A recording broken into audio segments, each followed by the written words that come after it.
বিসমিল্লাহির রহমানির রহিম।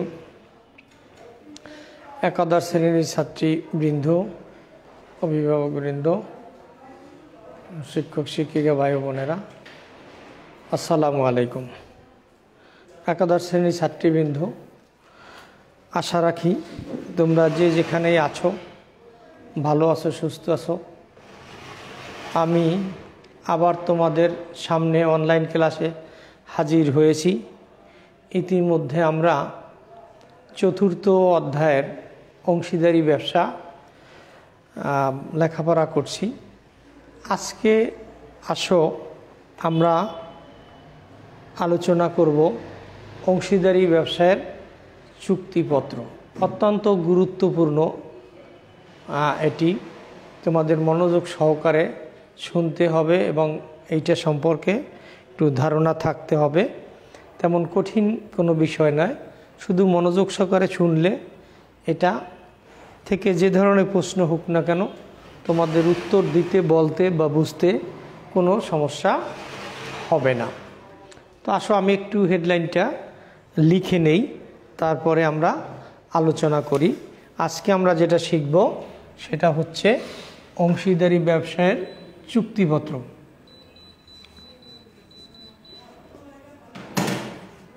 অংশীদারি ব্যবসায়ের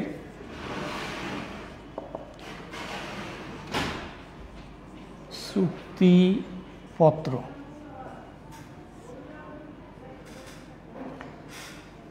আজকে আমাদের আলোচ্য বিষয় হচ্ছে এইটা। তো আসো বন্ধুরা, অংশীদারি ব্যবসায়ের চুক্তিপত্র জানার আগে আমাদের জানা দরকার চুক্তিপত্র কি। এই চুক্তিপত্র যদি আমরা বুঝতে পারি, জানতে পারি, তাহলে পরে আমাদের কোনো সমস্যা থাকবে না। চুক্তিপত্র কি, হোয়াট ইজ কন্ট্রাক্ট, এখান থেকে আমরা এই চুক্তিপত্র জানার আগে জানা দরকার চুক্তি কেমন, চুক্তিটা কি। অনেক সময় পরীক্ষায় 1 মার্কের জন্য এটা থাকে। আবার কখনো কখনো অংশীদারি ব্যবসার চুক্তিপত্র বলতে কি বোঝায়, এই 2 ধরনের প্রশ্ন হয়। বা অংশীদারি ব্যবসার চুক্তিপত্র কি, এটাও হতে পারে। তো এইখানে তোমরা চুক্তি কি এটা লিখতে হবে। এটার ইংরেজি হচ্ছে contract. A contract is an agreement creating and defining obligations between the parties. অর্থাৎ বিভিন্ন পক্ষের মধ্যে দায় সৃষ্টি এবং নির্দিষ্ট করিয়া যে সম্মতি সাধিত হয় তাকে চুক্তি বলে। আমি আবার বলছি, অংশীদারদের মধ্যে দায় সৃষ্টি এবং নির্দিষ্ট করিয়া যে সম্মতি সাধিত হয় তাকে বলা হয় চুক্তি। ইংরেজিতে যদি সংজ্ঞাটা লিখতে চাও তাহলে contract is an agreement creating and defining obligations between the parties. এই হলো তোমার চুক্তি কি। এবার আসো অংশীদারি ব্যবসায় চুক্তিপত্র কি। অংশীদারি ব্যবসার চুক্তি হচ্ছে অংশীদারদের মধ্যে দায় সৃষ্টি এবং নির্দিষ্ট করিয়া যে সম্মতি সাধিত হয় তাকে অংশীদারি ব্যবসায়ের চুক্তি বলে। তুমি এইটা জাস্ট এইটা পারলে এইটার আঙ্গিকেই তোমার এইটা মনে রাখা সম্ভব। এছাড়াও তোমার অংশীদারি ব্যবসায়ের চুক্তিপত্রের আরও নানা ধরনের সংজ্ঞা তোমাদের বইয়ের মধ্যে আছে। অংশীদারদের মধ্যে ব্যবসা পরিচালনা সংক্রান্ত যাবতীয় তথ্যের ভিত্তিতে যে লিখিত দলিল প্রণয়ন করা হয় সেটাকে অংশীদারি ব্যবসায় চুক্তি বলে। সেটা তোমার ব্যাপার, বইয়ের মধ্যেও আছে। আমি যেটা বললাম এভাবেও তুমি দেখতে পারো, এটা চুক্তির আলোকে আর কি বলা। কেমন? তো অংশীদারদের মধ্যে দায় সৃষ্টি এবং নির্দিষ্ট করিয়া যে চুক্তি সাধিত হয় তাকেই বলা হয় অংশীদারি ব্যবসায়ের চুক্তি বা চুক্তিপত্র। তো এখন কথা হচ্ছে এই চুক্তিটা কিন্তু অংশীদারি ব্যবসার জন্য খুবই গুরুত্বপূর্ণ। ভবিষ্যতে মামলা মোকদ্দমা ঝগড়াঝাটি এড়াইতে হলে কি কি বিষয় চুক্তিপত্রের অন্তর্ভুক্ত থাকতে হয়। অর্থাৎ অংশীদারদের মধ্যে আজকে মিল মহব্বত আছে, ভবিষ্যতে তাদের মধ্যে মনোমালিন্য, ঝগড়াঝাটি, কলহ, এমনকি মামলা মোকদ্দমা পর্যন্ত গড়াইতে পারে। এই সমস্ত ক্ষেত্রে চুক্তি দেখে তৃতীয় পক্ষ তাদের এই যে বিরোধ অর্থাৎ ঝগড়াঝাটি, মামলা মোকদ্দমা, এইটা মিটাইতে পারেন। এই জন্য চুক্তিপত্রে কতগুলো বিষয়ের উল্লেখ থাকে। এই উল্লেখগুলো যদি তুমি একবার ফার্স্ট টু লাস্ট পড়ে যাও তাহলেও তোমার 10-12টা মনে থাকবে। এগুলো এমন কঠিন কোনো বিষয় নয়। তো এবারে আসো আমরা দেখি এই ধরনের একটা চুক্তিপত্রে কি কি বিষয়ের উল্লেখ থাকে। তার আগে আমি একটু কথা বলে নেই, এই চুক্তিপত্রটা কিন্তু হতে পারে লিখিত, হতে পারে মৌখিক, তবে লিখিত হওয়া বাঞ্ছনীয়। কারণ মৌখিক চুক্তি এটা আইনের কাছে সাধারণত গ্রহণযোগ্য নয়। লিখিত চুক্তি থাকলে কেউ আর এর কোনো বিষয় সম্পর্কে বা কোনো ভুল বোঝাবুঝি হলে সেইটা এড়িয়ে যাওয়ার সম্ভাবনা থাকে না। এখানে কেউ মিথ্যেও বলতে পারে না, কারণ লিখিত আকারে আছে, সেইটা দেখে মানুষ বা তৃতীয় পক্ষ মীমাংসা করতে পারে তাদের মধ্যে যদি ঝগড়াঝাটি হয়ে থাকে। তো আসো আমরা একটু কিছুটা পয়েন্ট একটু বোর্ডে লিখে দিলে তোমাদের সুবিধা হবে। আমি একটু বোর্ডে কিছু পয়েন্ট লিখে দেই। এগুলোকে তেমন ব্যাখ্যা বিশ্লেষণের প্রয়োজন হয় না, শুধু চুক্তিপত্রে কি কি বিষয়ের উল্লেখ থাকে তার কয়েকটা আমি বোর্ডে আমি লিখি। কেমন?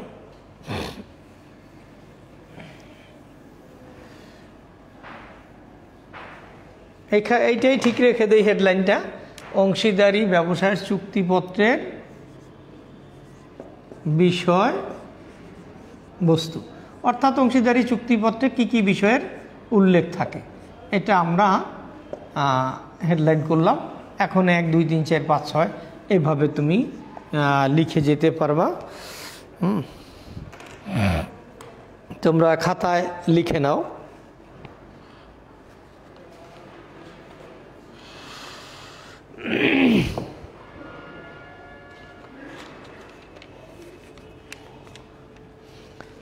এক, অংশীদারি কারবারের নাম ঠিকানা। অংশীদারি ব্যবসা বা কারবারের অংশীদারি কারবারের নাম ঠিকানা। দেখো এটা ব্যাখ্যা আমাদের লাগবে না, তারপর আমি তোমাদের একটু সুবিধার্থে বলে দেই। অংশীদারি কারবারের বা ব্যবসার নামটা কি হবে এবং সেই ব্যবসা প্রতিষ্ঠানটা কোথায়। যেমন তোমাদের আমাদের বাড়ির একটা ঠিকানা থাকে না, এরকম ব্যবসা প্রতিষ্ঠানেরও ঠিকানা থাকে। এই ঠিকানা থাকলে যে কোনো প্রতিষ্ঠানেই খুঁজে পাওয়া যায়। সেটা যে প্রতিষ্ঠানটার নামটা কি হবে, হ্যাঁ, যেমন শামীম এন্টারপ্রাইজ, ভাই ভাই এন্টারপ্রাইজ, হ্যাঁ, এরকম প্রতিষ্ঠানের নাম তো ঘর থেকে বেরোইলেই তোমরা যারা শহরে বসবাস করো, বাজারে বন্দরে যাও, সেখানে দেখতে পাও, তাই না? এরকম একটা নামও থাকে এবং তার একটা ঠিকানা থাকে। এই তারপর আছে কারবারের প্রকৃতি, উদ্দেশ্য, আওতা। কারবারের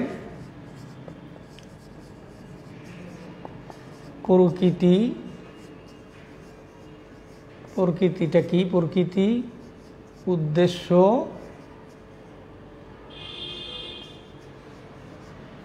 ও আওতা। 3, কারবারের কার্যালয় ও কার্যক্ষেত্র। কারবারের কার্যালয় ও কার্যক্ষেত্র। 4, কারবারের স্থায়িত্ব। কারবারের স্থায়িত্ব। 5, অংশীদারদের নাম ঠিকানা ও পেশা। অংশীদারদের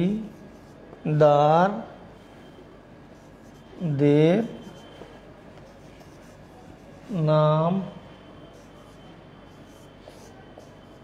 ঠিকানা ও পেশা।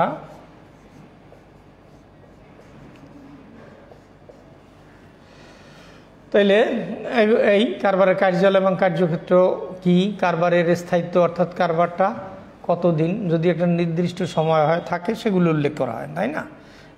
এই সমস্ত জায়গায় অংশীদারদের নাম ঠিকানা এবং তাদের পেশাটা কি সেটা। এরপরে আবার একটু উপর থেকে মুছে আমি লিখি।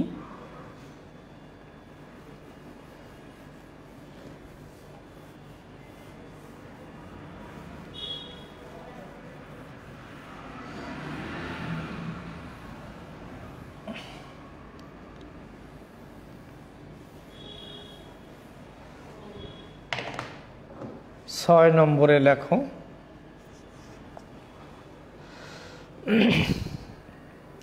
কারবারের মোট মূলধনের পরিমাণ।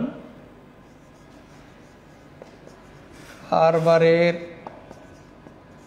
মোট মূলধনের পরিমাণ। কারবারের মোট মূলধনের পরিমাণ 7। অংশীদারদের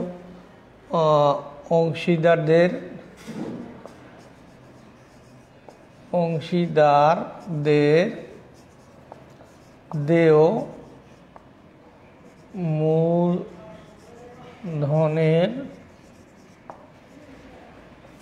পরিমাণ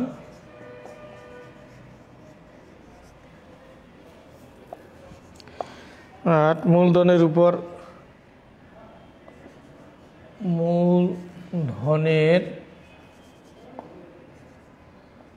উপর সুদ দেয়া হবে কিনা, হলে কত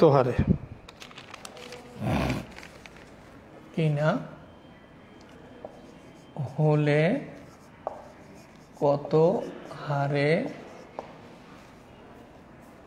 নয় অংশীদারগণ কারবার হতে উত্তোলন করতে পারবে কিনা। অংশীদারগণ কারবার হতে উত্তোলন করতে পারবে কিনা, উত্তোলন করতে পারবে কিনা, পারলে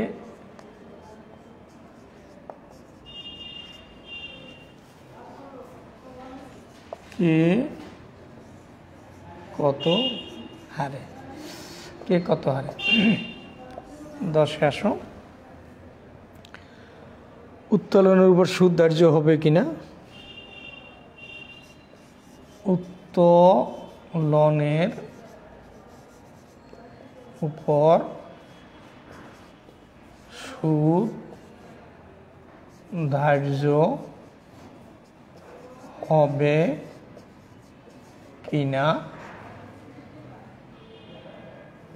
হলে কত হারে। আগেই বলেছি তোমাদের এগুলোর ব্যাখ্যার তেমন দরকার নেই, যদি তোমরা প্রয়োজন মনে করো। আমি তোমাদের সুবিধার্থে, বোঝার সুবিধার্থে একটু আলোচনা করি। কেমন, দেখো এখানে আছে কারবারে মোট মূলধনের পরিমাণ। কোন কারবারে? অংশীদারি কারবারে। কেমন, অংশীদারি কারবারে মোট মূলধনের পরিমাণ কত হবে সেটা উল্লেখ করতে হবে। একটা অংশীদারি ব্যবসা পরিচালনা করার জন্য তো মূলধনের দরকার হয়, তাই না? এই মূলধনটার পরিমাণ কত সেটা উল্লেখ করতে হবে। অংশীদারদের দেয় মূলধনের পরিমাণ, কে কত দিল, কোন অংশীদার কত টাকা মূলধন দিল। মনে করো মিস্টার এক্স 50,000 টাকা, মিস্টার ওয়াই 1 লক্ষ টাকা। এইভাবে প্রত্যেক অংশীদার কে কত টাকা মূলধন দিল সেটাও এই চুক্তিপত্রে উল্লেখ করতে হবে। নেক্সট আছে মূলধনের উপর সুদ দেওয়া হবে কিনা। হ্যাঁ, যদি যে যত মূলধন বিনিয়োগ করবে, যদি মূলধনের উপরে বলা থাকে সুদ দিতে হবে, তাহলে সুদের হারটা কত। মনে করো সুদের হারটা আছে 10%, তাই না? যদি এরকম বলা থাকে সুদের হার কত, তাহলে যে 1 লক্ষ টাকা মূলধন বিনিয়োগ করলো, বছর শেষে তাকে 10,000 টাকা এই মূলধনের উপর সুদ দিতে হবে। এইটা আর কিছুই না। যদি দেওয়া হয়, আর না দেওয়া হলে যদি উল্লেখ না থাকে, চুক্তিপত্রে যদি উল্লেখ না থাকে, তাহলে কিন্তু সুদ দাবিও করতে পারবে না।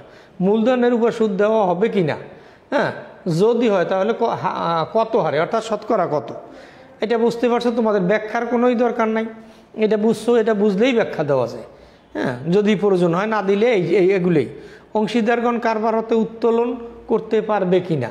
অনেক সময় দেখা যায় মূলধন বিনিয়োগ করছে, এরপর বিনিয়োগের পরে তার কিছু টাকা পয়সার দরকার, সে প্রতিষ্ঠান থেকে নিতে পারে, সেটা পারবে কি না, উত্তোলন করতে পারবে কি না, যদি পারে তাহলে সেটা কত হারে, হ্যাঁ, কে কত টাকা, এইভাবে আর কি।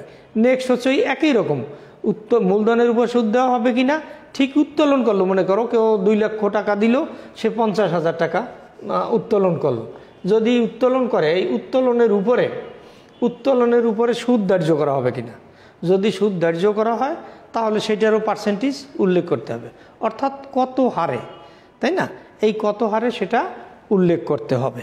এই হলো তোমার, আরও আছে, আমি আর একটু লিখি, তা উত্তোলনের উপর সুদ ধার্য হবে কিনা, হলে কত হারে, তোমরা জাস্ট এইটুকুই মনে রাখবা, ব্যাখ্যা এমনিতেই পারবা যদি আসে অবস্থা বুঝে ব্যবস্থা। আচ্ছা, আমরা একটু জেনে নিলাম, আর একটু লেখো।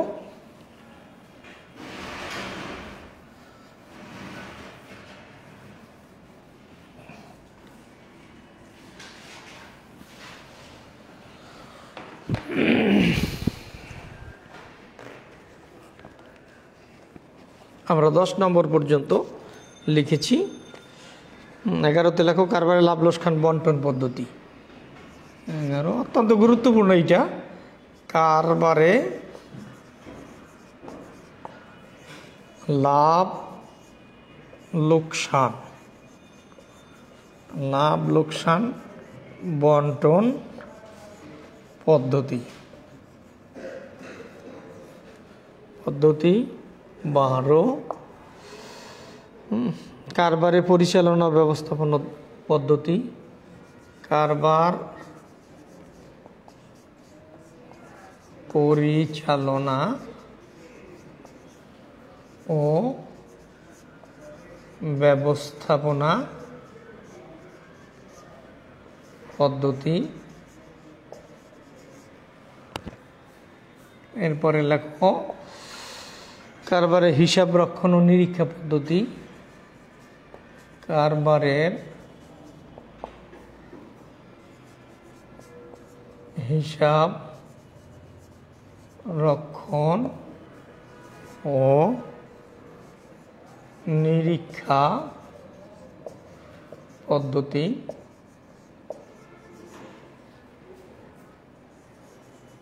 14 যে ব্যাংকে অর্থ জমা রাখা হবে, যে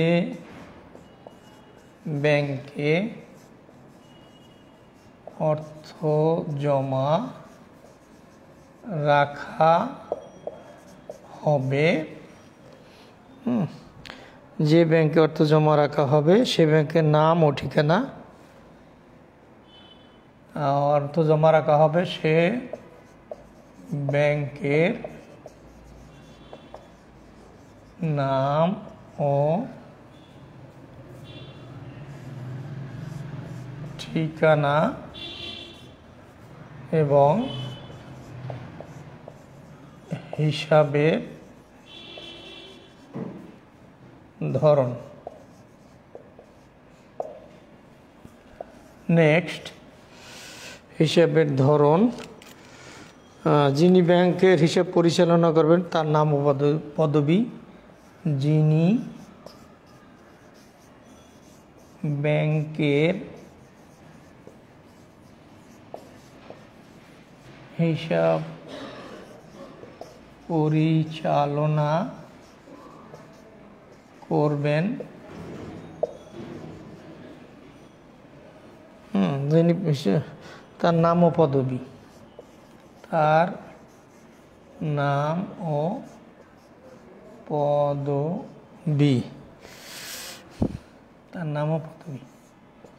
তো দেখো আমি বোর্ডে আরও লিখলাম, সেগুলো কি কি। তো এখানে আছে কারবারের লাভ লোকসান বন্টন পদ্ধতি, অত্যন্ত গুরুত্বপূর্ণ এই বিষয়টি তোমাদের খেয়াল রাখতে হবে। এখান থেকে কিন্তু প্রশ্নের উত্তর এইটা বুঝলে দেওয়া যায়। আমি তোমাদের একটু ইঙ্গিত দিয়ে দিচ্ছি, একটা কারবার বা ব্যবসা প্রতিষ্ঠান পরিচালনার পরে বছরের শেষে যে হিসাব করা হয়, সেখানে যে মুনাফা অর্জিত হয় অথবা লোকসান হলে যে লোকসান হয়ে থাকে, সেইটা বন্টনের পদ্ধতি। বন্টন মানে কি, অংশীদারদের মধ্যে কিভাবে বন্টন করা হবে এইটাও চুক্তিপত্রে উল্লেখ করতে হবে। যদি মনে করো লেখা থাকে মূলধন অনুপাতে, তাহলে মূলধন অনুপাতে। যদি বন্টন পদ্ধতির কোনো কথা না থাকে তাহলে কিন্তু সমান হারে বন্টিত হবে। এই কথাটা মনে রাখতে হবে যে চুক্তিপত্রে উল্লেখ থাকলে চুক্তি অনুযায়ী মুনাফাটা বা লোকসানটা বন্টিত হবে, আর যদি উল্লেখ না থাকে তাহলে পরে সমান হারে। অর্থাৎ আমরা যদি একটা উদাহরণ দিই ব্যাপারটা ক্লিয়ার হয়ে যায়। সেটা হচ্ছে যে কেউ 5 লক্ষ টাকা দিল, কেউ 2 লক্ষ টাকা দিল। এখন মনে করো যে লাভ হয়েছে 50,000 টাকা। যদি 5 জন থাকে, তো যদি কোনো উল্লেখ না থাকে তাহলে একজন 5 ভাগের 1 ভাগ দাবি করতে পারে।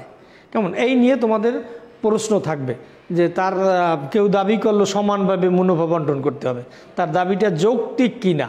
এই কথার উত্তরে কিন্তু এই প্রশ্নটার মধ্যে আছে। হ্যাঁ, তোমরা বুঝতে পেরেছো আমি কি বলেছি? যে বছর শেষে দেখা গেল একটা প্রতিষ্ঠানে এই পরিমাণ লাভ হয়েছে, একটা নির্দিষ্ট পরিমাণ লাভ হয়েছে, অঙ্কটা উল্লেখ থাকবে। কোনো একজন অংশীদার সমান মুনাফা দাবি করছে, তার এই দাবিটা যৌক্তিক কিনা, এই যৌক্তিকতা তোমার ব্যাখ্যা করতে হবে। তখন তোমার এই প্রশ্নটা কিন্তু গুরুত্বপূর্ণ। এই মুখস্থ বিদ্যা তোমার থাকবে না। কেমন? তখন তোমরা লিখবা যে অংশীদারি ব্যবসায়ের চুক্তিপত্র অনুযায়ী যদি চুক্তিপত্রে উল্লেখ থাকে তাহলে পরে অংশীদারগণ চুক্তি অনুযায়ী মুনাফা বন্টন করবে, আর যদি চুক্তিতে কোনো কিছু উল্লেখ না থাকে তাহলে মুনাফার পরিমাণটা সমানভাবে বন্টিত হবে। সুতরাং যদি উল্লেখ না থাকে তাহলে সমান দাবি একজনে করতেই পারে। এই বিষয়টা খুবই গুরুত্বপূর্ণ। তুমি যদি একটু কথা বুঝে ফেলো তাহলে তোমার একেবারে যে স্টাইল করে সুন্দর হাতের লেখা দিয়া গঠন করে লিখতে হবে এমন কিছু না। জাস্ট আমি জিনিসটা বুঝলাম কিনা, তাহলে পরে লিখলে তোমার পরিপূর্ণ বা ফুল নম্বর দেওয়া হবে। নেক্সট হচ্ছে কারবার পরিচালনা ব্যবস্থাপনা পদ্ধতি। এগুলো সিম্পল পয়েন্ট। কীভাবে পরিচালনা করবে, ব্যবস্থাপনা পদ্ধতিটা কি, এইটা উল্লেখ থাকবে। কারবারের হিসাব রক্ষণ ও নিরীক্ষা পদ্ধতি। একটা ব্যবসা প্রতিষ্ঠান পরিচালনা করলে স্বাভাবিক কারণেই নির্দিষ্ট সময় শেষে মানুষ জানতে চায় কত টাকা লাভ হয়েছে না লোকসান হয়েছে। এই লাভ লোকসানের জন্য দরকার কি? এই লাভ লোকসানের জন্য দরকার হচ্ছে নিয়মিত হিসাব রাখা এবং হিসাব রেখে সেটা আবার অডিট করানো, অর্থাৎ হিসাবের মধ্যে কোনো ত্রুটি বিচ্যুতি আছে কিনা সেটা জানার জন্য নিরীক্ষা অর্থাৎ অডিট করাইতে হয়। কেমন? নেক্সট হচ্ছে যে ব্যাংক অর্থ জমা রাখা হবে সে ব্যাংকের নাম, ঠিকানা এবং হিসাবের ধরন। হিসাবের ধরন বলতে বিভিন্ন প্রকার হিসাব আছে। Current account, savings account, deposit account. এর কোনটা করবে? চলতি হিসাব করবে, সঞ্চয় হিসাব না স্থায়ী হিসাব, সেই হিসাবটা এখানে উল্লেখ করতে হবে। এরপর আছে যিনি ব্যাংকের হিসাব পরিচালনা করবেন তার নাম পদবি অবশ্যই লাগবে। এছাড়াও আছে, সময় সংক্ষেপের কারণে আমি বাকিগুলো তোমাদের একটু পড়িয়ে শুনিয়ে দেই। কেমন? সেটা হচ্ছে দেখো এছাড়াও আছে, অনেক আছে। তা আমি তোমাদের এখানে লিখেছি 15টা পয়েন্ট, তারপরে আমি তোমাদের শুনিয়ে দিচ্ছি, তোমরা একটু খেয়াল করো। কারবারের দলিলপত্র, দস্তখত, প্রদানকারী ভারপ্রাপ্ত ব্যক্তির নাম, পদবি এবং সম্পর্ক, কোনো অংশীদারকে বেতন দেওয়া হবে কি না, যদি হয় তাহলে তাকে মাসে কত টাকা বেতন দিতে হবে সেইটা উল্লেখ করতে হবে। কারবারের আর্থিক বছর কোন মাস হতে আরম্ভ করবে এবং কোন মাসে শেষ হবে। এক এক জায়গায় কিন্তু এক এক রকম। কখনো financial year July two June, মানে জুলাই টু জুন হয়, কখনো জানুয়ারি টু ডিসেম্বর, কেউ বৈশাখ মাস থেকে চৈত্র মাস পর্যন্ত। এই 3টে ভাগেই কিন্তু রাখা হয়। যদি বাংলায় কেউ রাখে সেটাই হচ্ছে তোমার কারবারের আর্থিক বছর, অর্থাৎ এই যে হিসাবটা 1 বছরের জন্য করা হয় সেটা কোন মাস থেকে ধরবে। অংশীদারগণের অধিকার, তাদের দায়িত্ব কর্তব্য সম্বন্ধে বিস্তারিত উল্লেখ করতে হবে। প্রয়োজনে ঋণ গ্রহণ পদ্ধতি। মনে করো অংশীদারি ব্যবসায় মূলধন দরকার হবে, তখন ঋণটা কিভাবে তারা সংগ্রহ করবে, এই ঋণ গ্রহণ পদ্ধতি। ব্যবসার সুনাম মূল্যায়ন পদ্ধতি। নতুন অংশীদার গ্রহণ করা হবে কিনা, যদি গ্রহণ করা হয় তার পদ্ধতিটা কি হবে। ঠিক অনুরূপভাবে পুরাতন অংশীদার যদি বহিষ্কার করতে হয় সেই বহিষ্কার পদ্ধতি। এরপরে আছে ভবিষ্যতে চুক্তিপত্রে কোনো পরিবর্তন আনতে হইলে সেই পরিবর্তনটা কিভাবে করতে হবে তাও চুক্তিপত্রে উল্লেখ করতে হবে। চুক্তির বাইরে কোনো বিষয়ে অংশীদারদের মধ্যে মতানৈক্য বা গোলযোগ দেখা দিলে তার মীমাংসাটা কিভাবে হবে। এই মোটামুটি পরিশেষে চুক্তিপত্রে লিপিবদ্ধ হয় নাই এমন কোনো বিষয় নিয়ে অংশীদারদের মধ্যে যদি মনোমালিন্য, ঝগড়াঝাটি দেখা দেয় তাহলে পরে তোমার 1932 সালের যে ভারতীয় একটা আইন আছে সেই আইন অনুযায়ী মীমাংসা করতে হবে। তো শিক্ষার্থী বন্ধুরা, আমি বোর্ডে তোমাদের 15টা পয়েন্ট লিখেছি। আমি কিন্তু আরও 10টি পয়েন্ট তোমাদের শুনিয়ে দিয়েছি। প্রত্যেকটা বইয়ের মধ্যে যেই বই কেনো না কেন, প্রত্যেকটা বইয়ের মধ্যে অংশীদারি ব্যবসায়ের চুক্তিপত্র একবার তুমি বললে 10-15টা এমনি পারবা। এখন যদি তোমাকে জিজ্ঞাসা করা হয়, আমি আশা রাখি তোমরা পারবা। তো বুঝতেই পারছো এখান থেকে ক্রিটিক্যাল কিছু প্রশ্ন হতে পারে সৃজনশীল, সেগুলো কিভাবে হবে তো আমি তোমাদের একটু ধারণা দিলাম। তো ঠিক আছে, আবার তোমাদের সাথে দেখা হবে নেক্সট ক্লাসে। সে পর্যন্ত তোমরা ভালো থাকো, সুন্দর থাকো এবং সুস্থ থাকো। আজকে এ পর্যন্তই। আল্লাহ হাফেজ।